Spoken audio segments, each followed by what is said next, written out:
Hey, how you doing? Hey, Good hey, to, good to see you again. I was just about to say nice that. to Good to see see you again.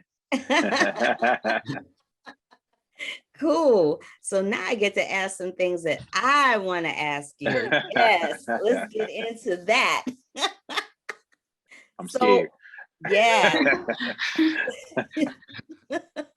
So one of the things that David often does is he defers to his memory for survival, right?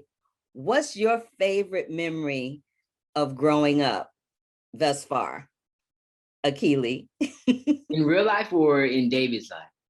You can tell me both. That would be cool. Um, my favorite memory growing up would probably me, all the memories of me growing up and playing football. Growing up, I was a huge football fanatic, and I love football, and I worked very hard before, what I'm saying, taking acting seriously at being a great football player.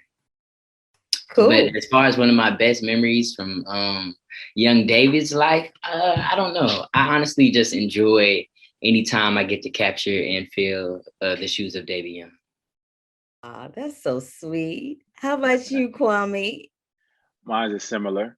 Football as well. Football is where I thought I would be Yes, doing sir. way before acting. Like you'd have told me back when I was in like middle school, I was going to the NFL. Like, you know what I'm saying? Right? So That's how it be, man. For real. yeah, For real. and the acting came along later. So that's definitely one of my fondest memories. I loved playing football. Um, I think I think my, I'm new to the show, so I think but for me, and I think we might have talked about this already when we interviewed before, is that the mental health aspect, just like how much it really helped me, personally. And so I think that's like for me so far as the fondest memory as far as David is just tapping it and getting help, seeking therapy. Okay, speaking of tapping, do we think so? David is a Black millennial. He's the first person to graduate, and he's the oldest in this family nucleus, right? Do we think that the pressure of all of that causes David to tap out and revert to his memories from time to time? You can go first, Kwame. I think so. I think so. I think that pressure uh a lot of times for all of us, being the first, everybody's looking to you to, and then whether you have to be the provider also to the family, because sometimes when you graduate, you're the person that's still covering all the bills for everybody. So I think it's a lot of that pressure. And then I also think with David, he just creates more pressure on himself too, as well. He likes chaos. Why he likes chaos, I have no clue, but he likes to create chaos. And then, like you say, and then he likes to, you know, look to, his younger self and be like, now get me out of this. So he's kind of that guy. I also wanted to, I'm glad you said that because, there's all those different times. This is a staple of the show where Terrell does this thing writing wise where he writes what you're thinking in your head as opposed Right, to what you actually do. Have right. you ever had moments like that where you were dealing with somebody and in your mind you were saying something different than what was than what was coming out of your mouth in the moment? Absolutely. Yeah, definitely. Absolutely. And I feel like that's one of the best things about David Makes Man. You know what I'm saying? About that is so universally appealing and you can relate to almost every experience, almost every character throughout the show. You know what I'm saying? I feel like we all be having those moments in real life.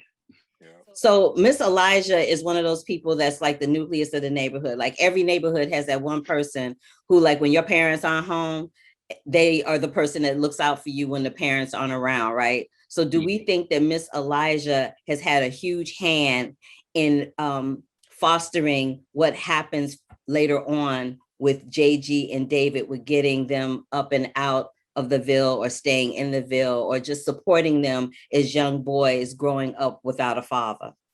Absolutely. Absolutely. And we try to cover that and show that every like neighborhoods actually do have these characters, you know what I'm saying, that are there for everybody, you know what I'm saying? And we show that to embrace and love on these people.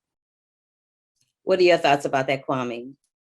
Yeah, I mean, uh, Mixelizer is definitely that person that David and JG can go to, because sometimes you don't want to talk to your mom about things, so it's like, who can I talk to? And as that person, that you can talk to, that you look at, I know I can get good advice. I know that what they tell me is going to be for the better. They're not going to steer me wrong. So I think definitely that's needed. And and and Travis dominates that character. So I mean, so perfectly, yes. Yeah. Shout out to Travis. Yeah, perfectly casted. Yeah, Travis is the bomb. So just to close it out, gentlemen, what is the first thing you're going to do when stuff starts opening up? Because people have been in quarantine for a year. They've been in the house. They haven't been able to see their families. What is the first thing you're going to do when they say, okay, it's off and cracking?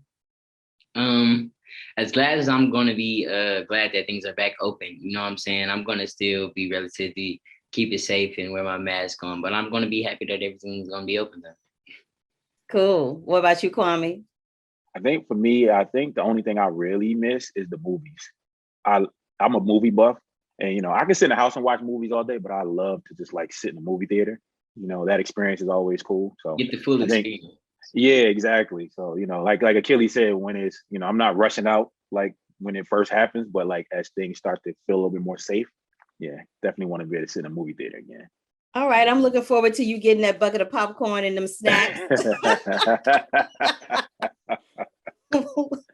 Getting your snacky snack on. Well, you guys, that is my time. Thank you so much for taking time to interview with me again. I appreciate you. I enjoy the show, and I can't wait for people to see season 2.